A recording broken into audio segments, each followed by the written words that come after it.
좋아하는 분 계신가요? 최근 2, 3년간 취미로 달리는 분이 늘어나면서 러닝붐이 일었다고 해도 과언이 아닌데요. 한겨레 신문의 이유성의 달리기라는 칼럼을 연재하는 이유성님은 매일 달리면서 마음의 안정을 발견했다고 합니다. 남과 비교하는 횟수가 줄었고 현재 나를 사랑하게 되었다고 해요. 여러분 혹시 이렇게 나를 재발견하게 해준 취미가 있으신가요? 다정함이란 한 끝으로 세상을 이야기합니다. 안녕하세요. 시대뉴감입니다. 저는 진행자 에디터 다혜고요. 오늘은 새로운 팀원분들과 함께합니다. 각자 소개 부탁드릴게요. 안녕하세요. 저는 우주 만물의 귀여움을 사랑하는 마케터 민지입니다. 안녕하세요. 낭만 있는 할머니가 최종 목표인 마케터 예림입니다. 저는 웰니스부터 나무위키 서핑까지 참 다양한 관심을 가지고 있어서 바쁘게 살아가고 있습니다. 네, 모두 저희 한겨레 신문사에서 함께 일하는 동료들이고요. 오늘은 저희가 팟캐스트를 총괄하는 PD님도 함께 소개드려요. 드디어 오늘 인사드리네요. 안녕하세요. 시대뉴감에서 인간미를 추구하는 PD 수연입니다. 네. 저희가 지난주에 팟캐스트 첫 화를 녹음해보니 이게 정말 생각보다 쉽지 않더라고요. 저희가 조금 부족한 점이 있어도 앞으로 더 나아지는 모습을 보여드리도록 노력하겠습니다. 오늘은 저희가 달리기에 대한 이야기로 시작을 했는데요. 러닝붐에는 많이들 공감하실 것 같아요. 그렇죠? 네. 저도 주변에 보면 러닝크루도 많이 생겼고요. 특히 런데이 앱이나 나이키 런클럽 앱을 활용해서 뛰거나 마라톤에 직접 참여하시는 분들도 부쩍 늘어난 것 같아요. 그래서 실제로 패션 업계에서 이제 시장 규모를 측정한 걸 보니 러닝화를 사는 시장 규모만 거의 1조 원이 넘는 것으로 추산했다고 합니다. 저희가 그래서 처음에 팟캐스트를 시작할 때 소개한 이유성님은 한겨레 칼럼에서 힘들 때 시작한 달리기가 자신의 삶을 어떻게 바꾸었는지 이야기를 해주시는데요. 이렇게 적으셨어요. 슬픔도 기쁨도 마음의 일이니 마음이 나아지면 모든 게 괜찮아진다는 걸 그때 알았다. 달리기의 마법은 그것이 결국 마음을 뛰게 한다는 것이다. 그러니 용기 내서 달릴 수만 있다면 결국 다 괜찮아진다. 너무 좋은 말이죠? 어때요? 민지님, 예린님은 이렇게 막 달리기처럼 마음을 뛰게 하는 취미가 있으신가요? 저는 새로운 식재료랑 메뉴를 찾아보고 경험하는 과정이 가장 가슴을 뛰게 하는 것 같은데요. 최근에 다녀온 곳은 그 6월 7일, 8일 이틀에 걸쳐서 했었던 사찰음식 대축제입니다. 사찰음식 대축제라는 것도 있어요? 네, 저도 트위터에서 너무 바이럴이 돼서 한번 가볼까 해서 갔는데 생각보다 사람이 너무 많은 거예요. 그래서 오픈 시간 전부터 그 양재 AT 센터에서 열렸는데 그 센터를 다 빙 둘러서 줄을 설 만큼 사람들이 많았어요. 그러면 사찰 음식 박람회에 가면 뭘 볼 수 있을까요? 아무래도 음식 축제인 만큼 음식이 가장 좋았는데요. 우리 원래 파인다이닝 많이 가잖아요. 그쵸. 거기 가면 이제 셰프가 자기가 이 재료를 여기서 사용했고 이렇게 터치를 했다 이렇게 설명을 해주시는데 사찰 음식이야말로 진짜 그렇거든요. 일단 고기도 사용하지 않고 오신채도 사용하지 않다 보니까 재료는 제한적인데 오히려 그러다 보니까 다양한 맛을 제한된 재료로 추구하면서 이렇게 다양한 특별한 레시피를 선보이시는데 그게 꼭 오리지널 냉부회를 보는 느낌이에요. 근데 오신채는 뭐예요? 오신채는 불교에서 고기를 많이 드시지 않는 거는 알고 계시잖아요. 네. 그 오신채라고 수행에 방해가 되는 또 다 드시지 않는 제한되는 식재료가 5가지가 있어요. 그래서 마늘, 부추, 파, 달래, 흥거라는 5개의 재료가 있습니다. 저는 흥거라는 식재료는 처음 들어보는데 한번 찾아봐야 될 것 같아요. 요게 그럼 사찰 음식 박람회면은 스님들도 굉장히 많이 오셨겠네요. 네, 그냥 스님이 아니라 셀럽 스님들이 왕창 오셨는데요. 그 스님들 중에서도 정말 유명하신 분들이 있는 것 같더라고요. 마치 팬미팅처럼 이렇게 수근수근 하시면서 그 스님이 오셨대 이러시던데 올해가 안 그래도 이제 사찰 음식이 국가무형유산이 되면서 좀 의미 있는 해 같더라고요. 그러네요. 종교계에서도. 그래서 그런 셀럽 스님분들이 직접 방문을 하셔가지고 얘기도 하시고 본인들이 어떻게 요리를 하시는지 그리고 그 요리가 왜 나왔는지를 배경을 얘기해 주시는데 그게 되게 감명 깊더라고요. 네. 그 나이 많은 분들이 네. 나이 많은 스님분들이 동자승일 때 주지 스님이 해주셨던 요리에서 모티브를 얻었다라는 식으로 얘기를 해주셔서 그 얘기를 듣는 것도 되게 감명 깊더라고요. 예림님은 그럼 계속 이제 식재료에 관심이 있으시다고 말씀을 해주시는데 네. 제가 알기로는 제철 음식으로 막 요리를 해 드시는 걸 인스타그램에 따로 기록해 놓으시는 걸로 알고 있어요. 사실 저는 요리를 거의 안 하거든요. 네. 그러니까 너무 힘들어요. 그게 제가 2인 가족이어가지고 요리를 하면 늘 식재료가 남아서 처치 맞아요. 곤란하기도 하고요. 제가 또 요리에 서투니까 만들 때는 시간이 오래 걸리는데 제가 먹으면 10분, 15분에 그쵸, 끝나거든요. 맞아요. 그래서 약간 가성비가 어, 떨어지는 맞아요. 활동인 것 같은 거예요. 근데 예림님은 요리를 많이 해 드시는 편이신 거죠? 저도 사실 요리를 많이 한다라고는 말을 못할 것 같은 게 저도 이제 1인 가구로서 어떻게 보면은 그렇게 식재료를 구매하고 처리를 해야 되는 게 좀 숙제 같고 노동같이 느껴지긴 하더라고요. 그래도 새로운 식재료 그리고 새로운 메뉴를 그래서 도전하는 경험의 차원에서 좀 더 접근하는 것 같아요. 예를 들어서 네. 해외여행 할 때도 저는 꼭 그 지역의 맥도날드에 가보거든요. 그래서 거기 시그니처 메뉴, 그 로컬 메뉴를 먹어보면 이 나라 사람들은 이런 메뉴를, 이런 음식을 보편적으로 좋아하는구나를 경험할 수 있는 것 같아요. 그럼 특별히 기억에 남는 나라의 맥도날드가 있어요? 전 작년에 휴가를 길게 내고 이제 파리에 다녀왔는데요. 그 파리 마지막 날에 샤를드골 공항이라고 가신 분들은 다 알 거예요. 맥도날드에서 먹었던 다양한 디저트류가 제일 기억에 남아요. 여러분들 다 파리는 디저트 빵이 유명하다라고 그쵸, 알고 계시죠? 그쵸. 그래서 거기서는 그 맥카페에서도 마카롱, 크로와상 등이 다 있더라고요. 맥도날드에서 마카롱을 판다는 거 신기하네요. 최근에 그럼 내가 이 제철 식재료로 맛있게 만들어 먹은 음식이 있다라고 하면 어떤 식재료예요? 제가 봄에 하도 발품을 팔아서 기억에 남는데 네. 저는 봄 두릅인 것 같습니다. 두릅. 네. 제가 본가가 이제 서울이 아니라 강릉인데 네. 그래서 본가에서 살 때는 두릅을 돈 주고 사 먹는 그런 것이 아니었어요. 당연히 있는 거였거든요. 집에 가면 휴지를 뽑아 쓰고 네. 그냥 집에 뭐 언제나 잘려져 있는 수박이 있는 것처럼 네. 그냥 두릅은 누군가가 주는 거였는데 이제 서울에서 제 돈을 주고 사 먹으려고 하니까 아깝죠. 네, 엄청 시들시더라고. 그런데 걔가 뭐 정말 한 줌에 12,000원 이렇게 하더라고요. 생각보다 새삼 비싸구나. 물가를 체감했어요. 서울의 물가랑. 예. 그럼 그 두릅은 혹시 어떻게 해서 드셨어요? 원래 본가에 살 때는 네. 두릅전을 해 먹기도 하고, 네. 뭐 대부분 아시듯이 그냥 초장에 찍어 먹기도 하는데, 저는 약간 데쳐서 숙회로 기름장에 살짝 찍어 먹는 게 제일 향긋하더라고요.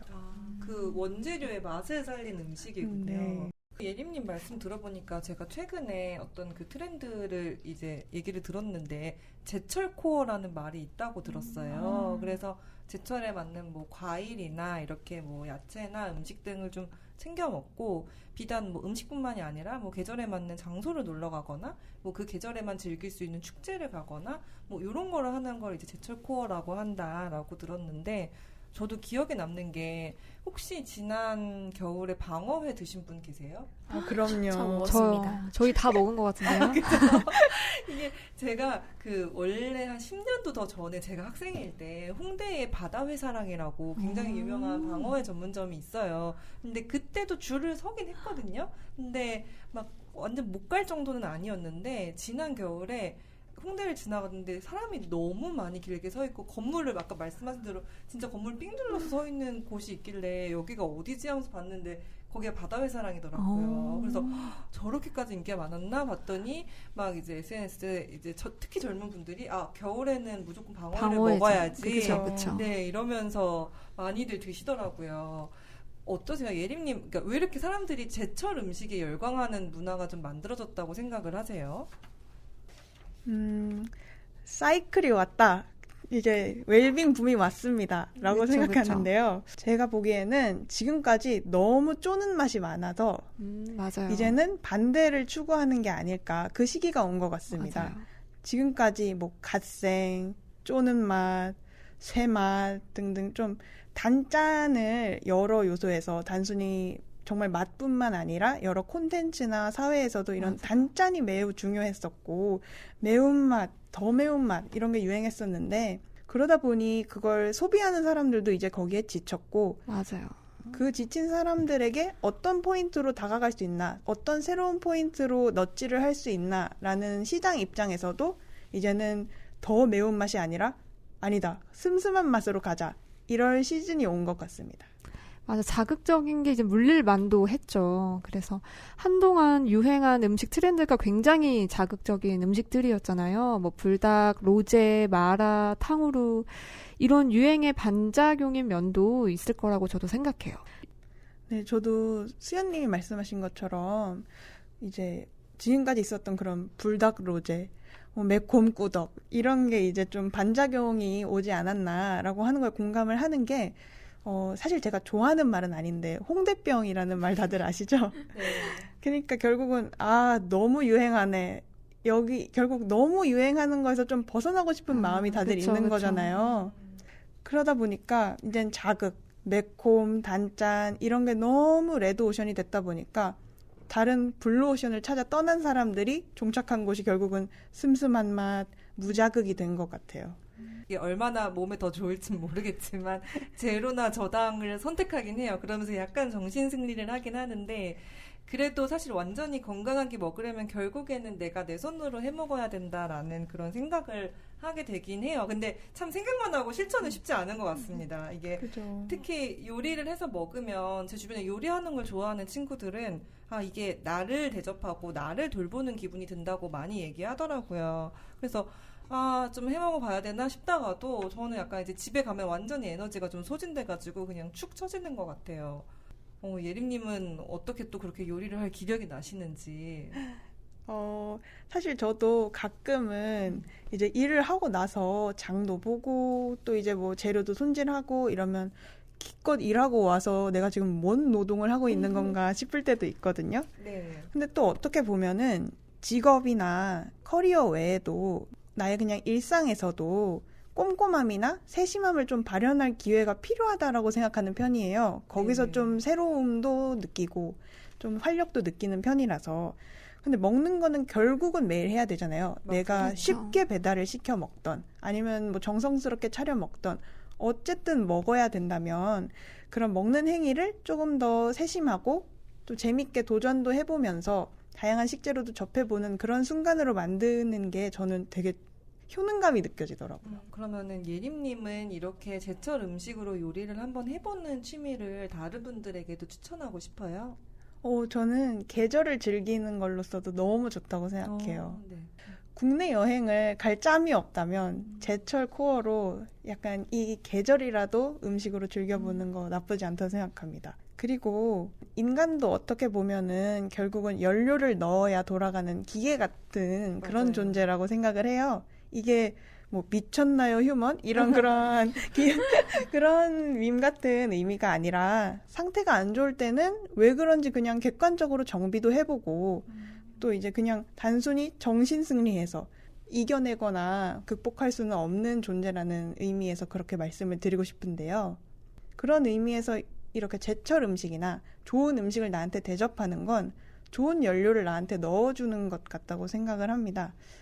원래 수입차를 사면은 이제 휘발유도 되게 좋은 데서 넣고 막 넣는 브랜드가 또 따로 정해진 사람들도 있더라고요. 그것처럼 차라리 수입차는 바꿀 수라도 있지 내 몸은 바꿀 수도 없으니까 최대한 좋은 연료, 인풋을 넣어주는 행위라고 생각을 합니다. 마지막으로 별의 별 사람들이랑 스몰 토크 주제 하는 거에도 이 먹는 거에 대한 것만큼 나쁜 게 없어요. 왜냐하면 어떤 사람이든 결국은 먹고 싸는 존재니까요. 맞아요. 사실은 우리 다 먹고 살려고 일하고 먹고 살려고 막 이렇게 노동을 하는 거니까 그 말씀도 굉장히 맞는 것 같습니다. 오늘 지금 저 예림님의 말씀을 들으면서 네. 오늘 저녁 뭐 먹지? 이 생각을 되게 많이 했어요. 이렇게 예림님의 얘기를 듣는 동안 이제 조용히 듣고 계신 민지님은 어때요? 민지님의 취미는 제가 알기로는 야구를 굉장히 좋아하신다고 알고 있는데요. 네, 맞습니다. 저는 서울 태생이라 네. LG 트윈스 팬이고요. 많은 LG 트윈스 팬분들이 그러시듯 홍창기 선수가 최애입니다. 홍창기 선수에 대한 최애 자랑 타임을 좀 가져주실 수 있나요? 아, 그렇게 하기에는 팟캐스트 시간상 오늘 나를 세야 할 수도 있기 때문에 이거는 그냥 조용히 넘어가도록 하겠습니다. 네, 좋아요. 사실 요즘 야구가 워낙 2030 여성분들에게 인기가 많잖아요. 수연님, 예림님은 어떠세요? 응원하시는 야구팀이 있으신가요? 저는 진짜 야구에 대해서 하나도 몰라서 근데 요새 막 좋아는 하고 싶어요. 너무 인기고 또 주변에 친구들이 마치 콘서트장 가듯이 아이돌 보러 가듯이 경기를 즐기러 가는 모습이 좋아 보여서 너무 보고 싶고 좋아하고 싶지만 하나도 알지를 못합니다. 저도 사실 큰 도움이 될 것 같지가 않은 게 저는 일단 본가가 지방에 있는데 네. 저도. 전 특성상 연구팀이 하나도 없어요. 저런. 네, 그래서 정말 알못이고 아직 사실 저도 야구 룰을 잘 몰라서 약간 아직까지는 너무 잘 모르는 미지의 영역인 것 같아요. 마음의 장벽이 아직도. 네. 저는 사실 한때 SK 와이번스라는 팀을 굉장히 열렬히 응원했던 팬이고 사실 지금도 저는 야구라는 스포츠 자체는 정말 좋아하거든요. 야구 좋아하고 야구장을 가는 것도 좋아하는데 제가 여러 가지 이유로 그냥 야구 이 판 자체에는 마음이 좀 뜬 상태여가지고 그리고 사실 SK 와이번스라는 팀이 이제 SSG로 넘어가면서 SSG 랜더스로 바뀌었는데 이게 또 약간 좀 그렇게 브랜드가 바뀌고 나니까 예전처럼 마음이 가지는 않더라고요. 그래서 막 특정 팀에 근데 이제 애착을 갖지 않다 보니 이제는 좀 매일 챙겨보고 하는 것도 좀 어려운 것 같아요. 민지님 늘 피켓팅 하시죠? 야구 보러 가려면. 네, 최근에 이제 야구를 보러 가는 게 하나의 유행이 되기도 했고, 최강야구로 야구장에 가는 맞아요. 것 자체에 관심이 많아져서 요즘은 정말 더더욱 티켓팅 하기가 어려워졌습니다. 맞아요. 3, 4년 전만 해도 제가 알기로는 지금의 인기는 좀 상상하기 어려울 정도로 한국 프로야구 위기다 막 이런 기사들이 굉장히 많이 맞아요. 나왔거든요. 전체적인 성적도 뭐 국가대표 경기에서 성적도 좀 떨어지고 인기도 떨어지고 근데 코로나19 같은 거랑 겹치기도 하고 했는데 지난해부터 특히 다시 야구 인기가 살아난 것 같아요. 특히 흥행 주축에는 이 민지님과 같은 2030 여성분들이 계셨고요. 그래서 제가 왜 이렇게 인기가 다시 많아졌을까 하고 이런저런 기사들을 찾아봤는데 이런 기사를 좀 발견했습니다. 이코노미 인사이트라는 잡지에서 이 야구 열풍을 다룬 기사가 실린 적이 있는데요. 사실 지난해 한국 프로야구가 출범 42년 만에 처음으로 1000만 관객을 돌파했고 사상 최초로 200경기가 매진이 됐대요. 그래서 완전 전무후무한 기록이고 그 중심에 2030 여성 관중 증가가 있었는데 그 KBO가 궁금해서 도대체 왜 이렇게 인기가 많은지 그리고 왜 젊은 여성들이 많이 오는지를 조사를 해봤는데 사실 결론부터 말씀드리면 답을 딱히 찾지 못했어요. 왜냐면은 그 설문조사 응답자를 보면 그냥 응답자의 56%가 응원팀 성적과 관련 없이 경기장을 찾는다라고 답을 했고 대부분 뭐 응원 문화가 재미있어서 뭐 가족이나 지인의 권유로 나들이나 데이트 목적으로 뭐 치맥 등 음식 문화가 좋아서 이런 답들이 있었는데 이거는 사실 어느 날 갑자기 생긴 게 아니고 그쵸. 원래 야구장 문화가 네. 그쵸 이랬잖아요. 그래서 이것만으로는 뭔가 설명이 어렵다라고 이제 사실 봤는데 요 글을 쓰신 김윤지 한국수출입은행 해외경제연구소 수석연구원 분이 요렇게 답을 하셨더라고요. 왜냐면은 2030 여성은 팬덤 문화에 굉장히 익숙한 사람들이다. 덕질 이런 거. 맞습니다. 그 덕질에도 굉장히 익숙하고 이 나이대 여성은 모두 일생에 한 번쯤은 K-팝 아이돌의 팬이었다. 그쵸. 혹은 아직도 팬이다. 네, 그쵸. 그래서 워낙 익숙하다 보니까 팬덤 문화를 직간접적으로 겪어왔고 그래서 뭔가를 응원하고 덕질하는 것들이 굉장히 그쵸. 익숙한 문화다 보니까 야구에도 쉽게 빠지고 실제로 제가 알기로는 요즘 야구 선수 포토카드도 있다고 들었거든요. 맞아요. 네, 맞아요. 네. 지금은 이제 판매가 중단됐지만 그 크보빵 스티커도 한동안 아주 난리가 그쵸. 났었습니다. 혹시 어쩌다 야구에 입덕을 하셨어요? 언제 입덕하셨고 뭔가 이 계기가 있는지 궁금해요. 사실 제가 이제 야구를 처음 보기 시작한 건 2015년이었는데요. 그때가 제가 고3이었어요. 들으시는 분들 약간 의아하실 수 있는데 그 독서실 되게 어두운 불빛 아래서 제가 공부도 안 할까봐 2D 폰으로 바꿨는데 아, 심지어. 네. 근데 이제 공기계를 들고 네. 공부가 너무 하기 싫은 거예요. 네. 그래서 이제 네이버 화면을 뒤적거리다가 제가 야구가 생중계되는 걸 우연히 발견하게 됩니다. 네. 그게 이제 시작이었어요. 그 공기계는 그 스마트폰 공기계를 말씀하시는 거죠? 네, 맞습니다. 네. 그거는 왜 독서실에 들고 가셨어요? 그때는 아마 인강을 보려고 했었는지 네, 아니면 뭔가 네. 문제집에 답지를 거기 담아갔는지 네. 그건 공부의 이유였어요, 분명히. 목적은 공부였으나 네, 네이버에 들어가 버렸고 네. 네이버에서 하필이면 야구 중계를 하고 있었고. 맞습니다. 아니 근데 처음 볼 때 룰을 알았어요. 전 아직도 모르거든요. 가봤었는데도. 또 야구가 룰이 되게 많잖아요. 뭐 맞아요. 축구 이런 것보다. 저도 야구를 예전에 조금 접해 본 적은 있었는데 뭐 부모님이 보는 걸 잠깐 보거나 아니면 저희 체육 시간에 발야구 해보잖아요. 맞아요. 그래서 맞아요. 거기서 약간 룰을 알고는 있었는데 전체적인 룰이나 경기 진행 같은 건 전혀 모르는 상태로 빠졌습니다. 근데 이게 제가 왜 빠지게 됐나 잠깐 생각을 해보니까 예를 들어서 화요일에 경기를 보기 시작했어요. 네. 그리고 껐는데 수요일날 경기를 또 하는 거예요. 근데 왜 또 하지 싶은 네. 거예요. 제 생각에는 이제 스포츠는 하루 이제 하고 뭔가 특집처럼 하고 하는 게 끝내야 되는데. 제가 이제 그때 처음으로 뭔가 프로 스포츠에 대해 알게 되면서 약간 이런 식으로 빠지게 됐던 것 같아요. 3위를 하는데 심지어 같은 팀끼리 3위를 해요. 네. 네. 아. 그게 그렇게까지 왜 궁금하지? 저는 들었어. 얼마나 공부가 하기 싫었으면 어제 한 경기가 왜 오늘 또 하지? 그게 그렇게까지 궁금해서 또 이게 지켜본다는 게 진짜 엄청난 것 같아요. 원래 고3내는 공부 빼곤 다 재밌는 네, 것 같습니다. 진짜. 아마 옆자리 사람도 오늘도 야구를 보네. 근데 LG 팬이라고 그랬잖아요. 네. 그럼 사실 스포츠에서 제일 중요한 게 어떤 팀을 응원하는지인데 그럼 왜 LG를 응원하게 됐어요? 저는 사실 서울 사람이니까 원래 그 야구 응원팀은 고향이 정한다고 하잖아요. 그래서 저는 서울 사람이기도 하고 사실 조금 엉켜 있는데 지금 은퇴했지만 LG에 임정호라는 투수가 있었어요. 근데 제가 중계 화면을 볼 때 그 투수의 이제 주무기가 커브였는데 네. 커브를 이제 탁 넣어서 삼진을 잡았는데 그게 너무 멋있어 보이는 거예요. 그래서 그 장면이 저한테 너무 뇌리에 남아서 아 그냥 LG 팬 하면 되겠다 이렇게 네. 생각했던 것 같아요. 운명의 입덕. 그렇죠. 네, 덕통사고. 그러면은 그 이후로 계속 대학생 돼서도 야구를 보러 다니셨어요?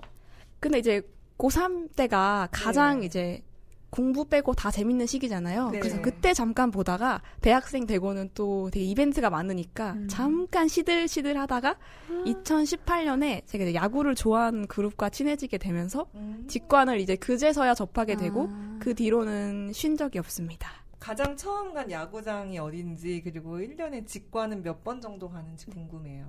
가장 처음 간 데는 이제 그 같이 야구를 보던 그룹이 당시에 이제 SK 와이번스 팬이어서 문학 경기장을 가장 처음 갔었고 네. 또 1년에 10번 이상은 가는 것 같아요. 와 1년에 10번이면 진짜 그러니까요. 자주 가는 근데 사실 10번이라고 얘기해서 지금 제가 좋아한다고 말을 해도 될까 머쓱한 게 야구는 1년에 144경기를 하거든요. 그럼 제가 10% 정도밖에 안 가는 거예요. 사실 맞아요. 10경기 한 팀당 144. 네, 넘게 간다고 하지만 네. 그래서 그렇게 많이 가는 건 아니라는 점. 모든 야구팀이 꼭 해마다 144경기를 해요? 네, 네. 144경기를 하고 이제 가을 야구에 진출하면 거기서 플러스 알파입니다. 네. 그래도 거의 매일 챙겨 보시긴 하죠. 네, 그렇죠. 아무래도. 그 야구 팬분들 중에는 사실 전국 야구장 투어 하시는 아, 그쵸. 분들도 계시더라고요. 민지님은 어디 가보셨어요? 저는 지금 서울에 거주하고 있어서 수도권 위주로 이제 잠실, 수원, 고척, 문학 이렇게는 가봤고 지방은 이제 대전, 신구장을 이제 마침 이번 주에 갈 예정인데요. 대구도 방문 예정이 있고 좀 특이하게 울산에 문수구장이라고 롯데자이언츠 2구장이 있는데 거기 간 적도 있었고 창원은 갔는데 비가 와서 못 들어갔습니다. 아이고 그렇군요. 좀 야구 응원하시면서 뭐 추억 같은 것도 있으세요? 제가 특이한 경험이 하나 있는데, 제가 이제 2018년에 처음 직관에 갔다고 이제 말씀드렸잖아요. 네. 그때 이제 너무 신나서 블로그에 문학이랑 잠실 야구장에 대한 차이를 올렸던 적이 있어요. 근데 이제 그 당시에는 저처럼 20대가 그렇게 블로그에 야구장 정보를 많이 쓰는 많이 경우가 없죠. 없어서 그걸 이제 보고 리서치 회사에서 20대 야구 팬들을 모아서 뭔가 설문조사를 하고 싶다고 이제 댓글을 남겨주신 거예요. 네. 그러니까 쪽지를 보냈으니 쪽지를 아. 확인해달라고. 근데 처음에는 제가 좀 의심이 좀 많은 편이라 이게 사기인 줄 알고 네. 무시하려고 했는데 네. 찾아보니까 회사가 진짜 있는 회사고 아. 네. 괜찮은 회사 같은 거예요. 네. 그래서 진짜 연락을 드리고 가보니까 구단 팬들끼리 모아놓으신 거라 정말 아. 제 나이 또래 LG 팬들이 네. 10명 있었거든요. 그 사실 너무 신났겠다. 네. 그래서 그때 2시간 동안 하고 싶은 얘기 다 하고 생각보다 많은 돈을 받고 왔던 경험이 있습니다. 그리고 또 친구랑 야구장에 가면 거기서 식사까지 한다고 들었는데 야구장마다 먹거리가 유명하다고 하던데 어땠어요? 이게 좀 팬들마다 다를 수 있지만 잠실 자주 가시는 분들은 조금 공감을 하실 텐데 자주 가면 의외로 맛있는 게 없어요. 그래서 이제 야구장에서 사 먹는 음식에 대한 감흥은 크게 없고 그냥 간단히 간식 같은 걸 먹거나 아니면 아예 야구장에서 안 파는 거를 사서 들어가는 경우가 많습니다. 그래서 요즘에는 이런 시선을 좀 의식하는 건지 아니면 야구가 인기가 많아져서 입찰을 그렇게 하는 건지는 모르겠는데 야구장에 최근에 요아정이 들어왔더라고요. 정말 놀랐어요. 트렌드의 끝에 있는. 그러게요. 요새 야구가 인기가 많아서 저도 좋아하고 싶고 그런 현장감을 같이 느끼고 싶은데 야구가 워낙 룰이 많은 스포츠라 룰이 모르는 사람들도 많을 것 같아요. 저처럼. 그럼 빨리 단기간에 캐치해서 야구를 즐기는 경지가 되려면 어떤 팁 같은 게 있을까요? 사실 제가 그 같이 가는 동기를 위해서는 트위터에서 야구를 되게 정리가 잘 되어 있는 PPT를 준 적이 있었거든요. 근데 그걸 보고 저한테 질문을 되게 많이 했어요. 그래서 도움이 되는 것 같긴 한데 사실 단기간에 즐기는 경지가 되는 건 저 같은 정말 팬인 사람과 그렇죠. 그냥 직관을 가서 그 응원 분위기를 즐기는 게 가장 빨리 즐길 수 있는 팁이 아닐까 싶습니다. 저희 팀도 한번 야구장 다 직관을 같이. 가야겠어요. 그렇죠. 네. 또 요새 야구가 굿즈랑 같이 콜라보하는 것도 장난 아니라고 들었습니다. 그래서 더 인기가 많은 것 같아요. 네, 맞아요. 저도 유니폼은 그렇게 자주 구매하지 않는 편인데 최근에 키티 유니폼은 정말 참을 수 없어서 하나 구매했는데요. 사이트가 터지더라고요. 40분 기다려서 친구가 겨우 구매해줘서 하나 장만했습니다.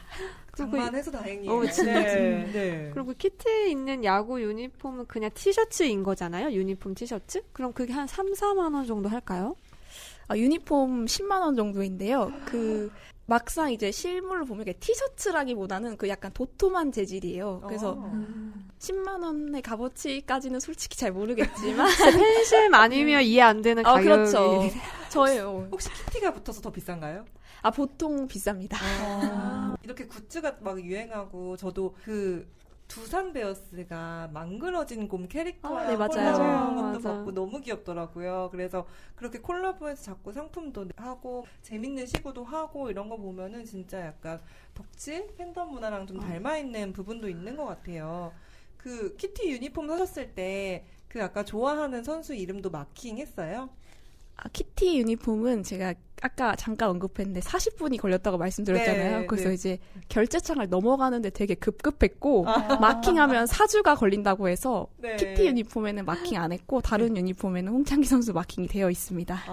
홍창기 선수도 약간 그 덕통 사고의 모먼트가 있나요? 이것도 이제 제가 네. 야구장을 막 다니기 시작한 2018년으로 거슬러 올라가야 되는데요. 네. 그 당시에 이제 제가 야구장에서 일어나는 모든 일이 다 되게 신기할 때였어요. 그래서 주말에 경기 끝나면 이제 일요일에는 낮 경기 하면은 끝나도 5시, 6시 정도밖에 안 돼서 맞아요. 친구랑 그냥 사람들 다 나가고 천천히 나가자 하고 천천히 나오는 편이었는데 그래서 이제 퇴근길이라는 게 있다는 게 저 너무 신기한 거예요. 네. 왜냐면 아이돌만 좋아하던 저로서는 네. 퇴근길에 저렇게 사람들이 몰려서 뭐 사인해주세요, 사진 찍어주세요라고 하는 그 광경이 너무 신기한 거예요. 근데 아무튼 그때 이제 홍창기 선수가 군대에서 제대한 지 얼마 안 된 신인급 선수였어요. 그래서 그랬는지는 모르겠지만 애들이나 어른 상관없이 다 사인해달라고 하고 사진 찍어주고 하는데 그걸 1시간 넘게 막 땀 흘리면서 다 해주고 갔던 거예요. 그래서 그 장면이 저한테 너무 이제 세게 뇌리에 남아서 응원하기 시작했습니다. 물론 저도 사인 받았고요. 와. 야구는 월요일 빼고 매일 하니까 챙겨보기가 좀 힘들잖아요. 저는 학생 때 정말 좋아했지만 취업을 하고 나서는 조금 더 챙겨보는 것도 사실 어렵더라고요. 그럼에도 불구하고 챙겨보게 되는 야구의 매력이 뭐예요? 이게 야구가 민지님의 삶에는 어떤 영향을 끼치는지 궁금해요. 저한테는 루틴이 된다는 것과 소속감인 것 같아요. 이제 말씀하신 것처럼 시즌 중에는 월요일 빼고 매일 하니까 현실적으로 모든 경기를 지켜보는 건 힘들고요. 그렇죠. 적당히 보고 있는데 그냥 매일 하니까 그냥 자연스럽게 스며드는 것 같아요.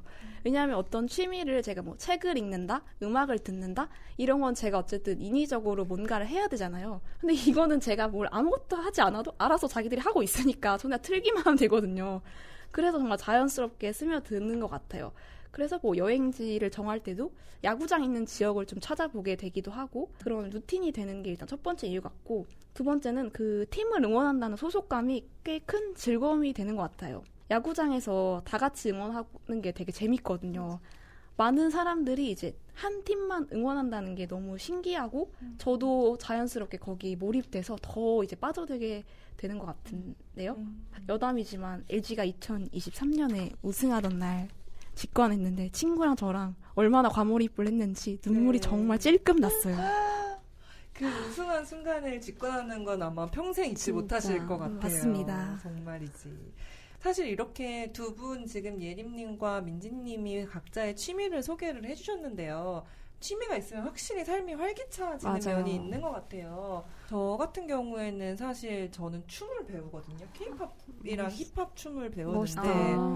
뭐 잘한다고는 안 했어요. 제가 배우는 거에 의의를 그 시도가 두고 있어요. 멋있다. 네.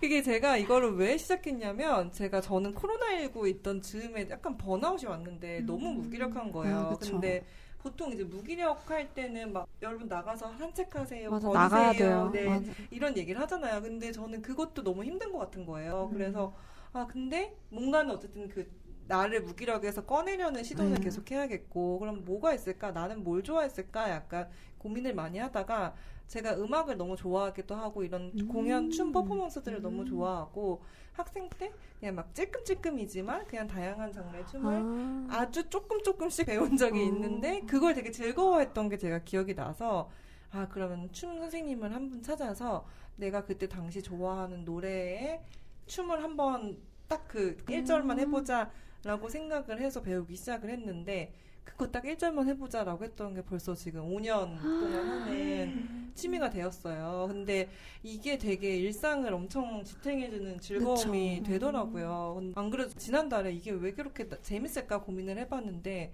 여전히 잘 추는 건 아니지만 저희가 뭔가 이제 사회생활 특히 또 하다 보면 평가받는 삶에 되게 익숙하잖아요. 그쵸. 근데 이 취미는 하면서 그냥 내가 못해도 그만 이게 되게 맞아. 좋더라고요. 이게 내가 뭐 춤을 이렇게 배워서 뭐 내가 다 가수로 데뷔할 것도 그쵸. 아니고 선생님도 내가 못한다고 막 너 왜 이렇게 못해 이렇게 혼내는 것도 아니고 그쵸, 선생님도 그냥 저의 이 순수한 사랑을 네가 좋아하니까 쳐라. 되게 응원해 주시거든요. 그쵸. 근데 이게 반드시 내가 막 잘할 필요도 없는 뭔가의 활동이 있다는 게 되게 숨통이 트이게 해주는 것 맞아요. 같아요. 수연님의 제가 취미를 물어보지 않았는데 수연님도 혹시 취미를 소개해 주실 수 있어요?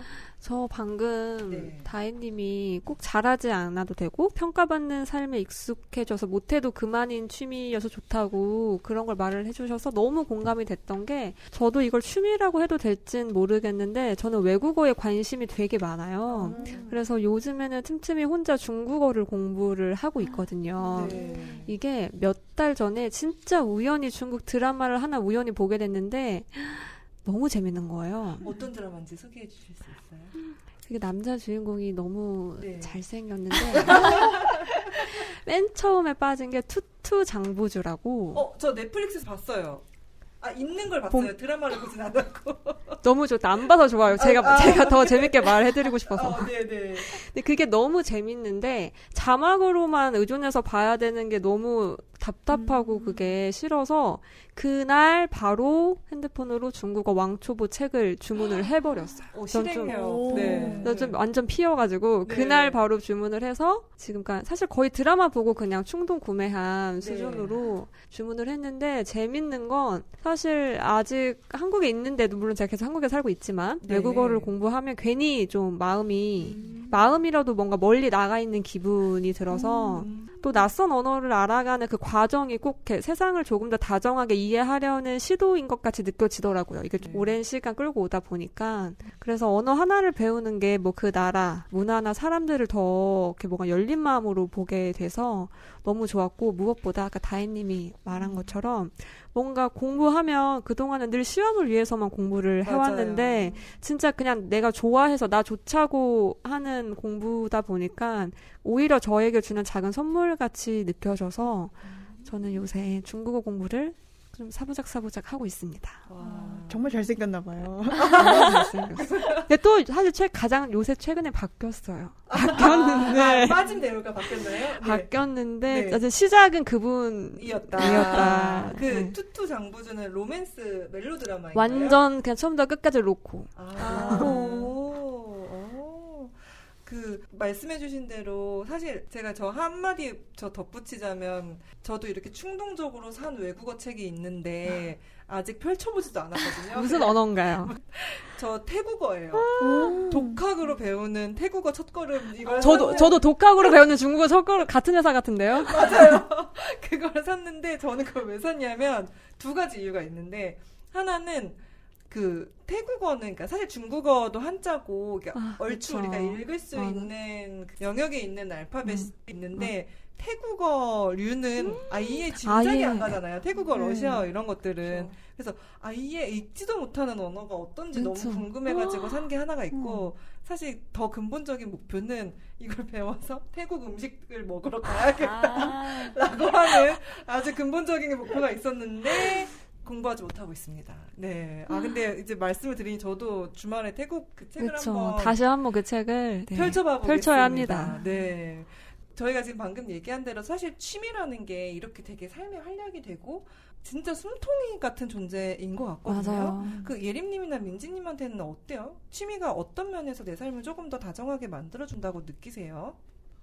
저부터 말씀을 드리면 전 사실 그냥 삶을 살아가는 거에 저의 모토가 일상을 좀 여행처럼 살아보자거든요. 네. 사실 여행을 가면 우리가 똑같이 짜증나는 일이어도 일상에서는 찡그리고 넘어갈 게 그냥 좀 여유롭게 받아들여지기도 하고 맞아요. 좀 힘든 일이 있었다가도 그건 그거고 지금 여기 왔으니까 이거 먹으러 가야지 라는 식으로 좀 환기가 빨리빨리 되는 편이잖아요. 네. 저한테는 이 제철 음식이나 여러 식문화를 경험하는 게 이렇게 새롭게 도전하면서 기존에 있었던 좀 여러 가지 안 좋은 일들을 금방 환기하게 만드는 그런 힘이 있는 것 같아요. 뭐 예를 들어서 저는 작년에 은행이나 이런 관공서 볼 일이 되게 많았었는데 네. 사실 어떻게 보면 평일에 시간을 내야 되니까 시간도 쓰고 또 번거로운 일이라서 그날을 휴가를 써버리는 게 되게 아깝잖아요. 네. 근데 이걸 그냥 어차피 휴가 낸 김에 텅 비어있는 평일 애매한 시간대에 웨이팅 맛집을 가보자 이런 식으로 생각을 하면 되게 이게 기다려지는 하루가 되더라고요. 그리고 여러분 주말에 봤던 그 어둡고 예민하신 그 직원분들이 아닙니다. 같은 직원분들이 얼마나 평화로우신지 한번 경험해 보시기를 저도 추천드려요. 갑자기 평일에 반차를 저도 쓰고 싶어지는데 휴가 바로 내야겠어요. 민지님은 어떠세요? 저는 생각을 해보니까 이런 취미를 갖는 게 다른 사람, 좀 더 크게는 세상을 폭넓게 보는 데 도움이 되는 것 같아요. 각자의 생각을 가진 정말 다양한 사람들이 이 세상을 같이 살고 있구나, 뭐 이런 느낌으로요. 오늘 언급을 많이 하진 않았지만 저는 아이돌도 되게 좋아하거든요.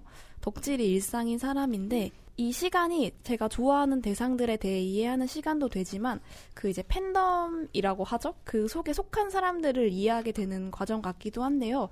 여러 유형의 사람들을 되게 이해하게 되는 시간 같아요. 오늘 야구를 얘기했으니까 야구를 예시를 들자면 똑같은 경기를 보고도 욕만 하는 사람이 있고 그 와중에 격려하는 사람이 있고 맞아요. 되게 드물지만 이거는 그냥 144경기 중 한 경기일 뿐이다 라고 체념하는 사람도 있어요.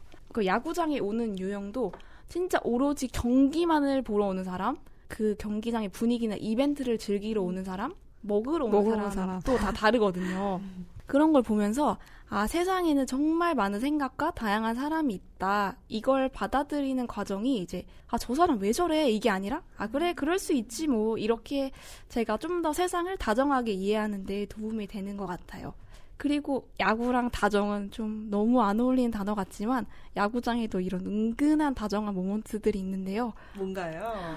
파울볼들을 잡은 어른들이 근처에 아이들을 보면 기꺼이 웃으면서 그걸 선물해 주거든요. 그래서 그런 낭만이 또 있는 곳이랍니다. 아주라 모멘트군요. 맞아요, 아주라. 맞아요. 정확합니다. 아주라. 자이언츠의 아주라 모먼트네요. 아, 너무 좋아요.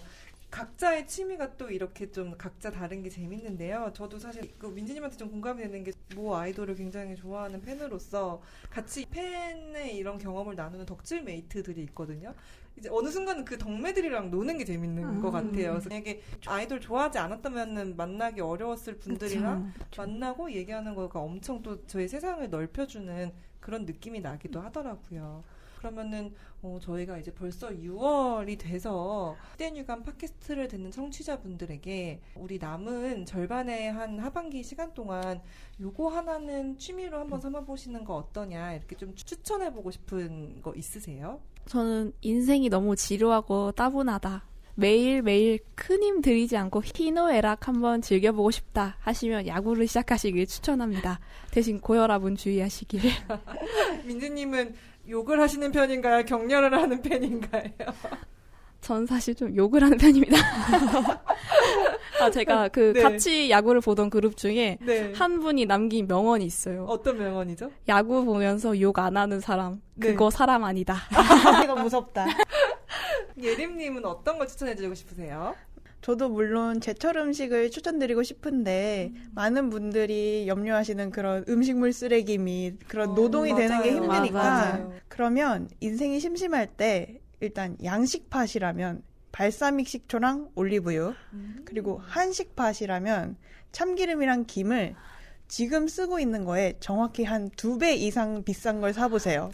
비싼 건 좀 달라요, 맛이? 정말 완전 네. 완전 오. 달라요. 저희가 네. 그 차원이 다르단 말을 그냥 상투적으로 쓰잖아요. 근데 차원이 다르다는 게 무슨 의미냐면 평면인 게 입체가 되는 거거든요. 오, 네. 정말 그래요. 정확히 이해돼요. 네. 제가 예림 씨랑 좀 그런 게 비슷하더라고요. 먹는 거 저속노화 이런 걸 좀 잘 네. 추구하고 있어서 네. 특히 그 올리브유, 김 이런 건 진짜 식초 비싼 거를 사용하면 퀄리티가 달라집니다. 녹음 끝나고 저 두 분께 추천을 한번 좀 받아보겠습니다. 제가 과연 요리의 세계로 들어갈 수 있을지. 수연님이라면요? 저는 아까 외국어 공부를 얘기를 하긴 했는데 사람들이 공부하면 벌써 딱 싫어할 것 같아서 맞아요. 공부 말고 그럼 그냥 1년에 한 번쯤은 내가 그동안 한 번도 안 해본 걸 시도해보자. 이렇게 다짐을 하거든요. 그래서 뭔가 대단한 게 아니어도 일상의 작은 새로운 걸 한번 시도해보는 걸 추천드려요. 그래서 저는 사실 예전에 펜싱을 1일 레슨을 받아본 적이 있어요. 와. 이런 마음으로 새로운 네, 걸 네. 한번 해보자. 네. 해서 1일 레슨 현장에 가서 멋진 펜싱복도 직접 입고 그 펜싱 칼도 들고 진짜 운동선수처럼 거울 앞에 서 있었는데 그때 그 거울 속 제 모습이 너무 낯설지만 신기하고 멋진 거예요. 네. 그래서 괜히 마음이 환기되는 기분이어서 그 경험, 그 하루의 경험이 주는 리프레시가 꽤 오래 가더라고요. 저 약간 세 분의 말씀 들으면서 진짜 제가 요리 빼고 참 잡식성 사람이다라는 걸 느끼는데 저 약간 그 수연님과 비슷한 마인드로 지난 겨울에 아이스 하키를 도전해봤어요. 저 리스트 중에 하나가 지금 남아있는 게 아이스 아이스 하키예요. 가실래요? 왜냐면 제가 근데 저 스케이트를 좋아해. 저 스케이트 너무 좋아해요. 잘 타지 않지만 좋아해요. 저도. 그래서 저도 아이스 하키에 로망이 있어서 한번 갔는데 저 너무 재밌는데 진짜 힘들더라고요. 그래서 제가 좀 다니다. 근데 중간에 제가 발가락에 좀 부상이 있어서 어쩔 수 없이 못한 것도 있는데 하면서도 너무 힘들어서 근데 이거는 체력을 좀 제가 키워야겠다. 하지만 너무 재밌다라고 생각을 해서 제 리스트에 있습니다. 아이스하키 그럼 원데이 클래스 한번 저희 팀의 버킷리스트로 한번 그럼 적어보겠습니다.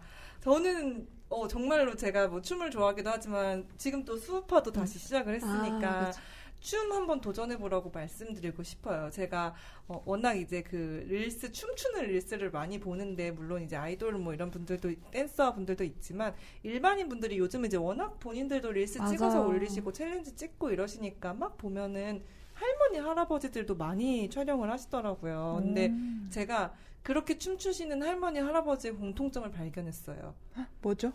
얼굴이 일단 너무 밝으세요. 너무 해맑은 미소를 띠고 인상도. 있으세요. 인상이 좋으세요. 이게 우리가 이제 나이 들면 인상에 이게 드러난다고 성격이 하더라고요. 드러난다고 하잖아요. 맞아. 근데 뭔가 이분들은 보기만 해도 삶의 어떤 포인트가 행복하신 분이다라는 게 액티브하게 느껴져요. 재밌게 시간을 보내시니까. 네. 그래서 저도 그런 걸 보면서 나도 저렇게 나이 먹고 싶다. 나도 그쵸. 80살이 되어도 춤추는 할머니가 되겠다. 약간 이런 생각을 하게 되더라고요. 그래서 늦지 않았습니다. 지금이라도 춤을 한번 시작해 보시는 추천을 드립니다. 네. 그래서 오늘 저희 또 오늘도 굉장히 1시간 가까이 이제 얘기를 해봤는데 2회차이긴 하지만 시대뉴감 팟캐스트로는 민지님과 예림님은 첫 녹음이잖아요. 그쵸. 어떠셨어요? 전 가끔 전화하다가 잘못 눌러서 제 목소리가 녹음이 되면 진짜 입맛이 뚝 떨어지거든요. 오늘 아마 한 1시간어치 저만의 위고비를 만든 것 같아서 좀 걱정이 벌써부터 되는데 그래도 이제 좋아하는 주제로 회사에서 이렇게 합법적으로 떠들 수 있어서 너무 좋았습니다. 저도 사실 저의 이런 주점력이 널리 알려지는 게 조금 부끄럽긴 한데요. 제가 좋아하는 주제로 떠들면서 내가 이런 것 때문에 이거 좋아했었지, 뭐 그런 것도 했었지 하면서 추억도 떠올리고 저에 대해서 다시 한번 생각해 볼 수 있는 시간이었던 것 같아 좋았습니다. 네, 맞아요. 수연님도 한번 그런 마무리 말씀 한번 해주시겠어요? 저는 1회 때는 편집만 하다가 이렇게 직접 녹음에 참여해서 같이 이야기를 나눌 수 있어서 너무 좋았고 앞으로도 종종 기회가 된다면 같이 재밌는 이야기 나누러 찾아오겠습니다. 네, 오늘도 즐거운 시간이었습니다. 이제 들으시는 분들도 한번 내 삶을 다정하게 해주는 취미는 뭐가 있을까 한번 생각을 해보고 올해가 이제 또 다 지나기 전에 도전해보시는 건 어떨지 한번 시대뉴감이 권해드리겠습니다. 오늘 여러분의 하루의 다정함이 조금이나마 리필됐기를 바라면서요. 일상에 지칠 땐 언제든 시대뉴감의 문을 두드려주세요. 저희 팟캐스트는 매주 수요일에 스포티파이, 팟빵, 유튜브에 올라가고요. 인스타그램 계정에서는 언제나 만나볼 수 있으니 많은 관심 부탁드려요. 그리고 진짜 실제로 저희의 이번 회차를 듣고 새로운 취미를 도전하신 분이 계시면 저희의 이메일 주소로 너무 좋죠. 사연을 네. 한번 보내주시면 감사하겠습니다. 저희는 지금까지 시대뉴감 에디터 다혜, 민지, 예림, 수연이었습니다. 안녕.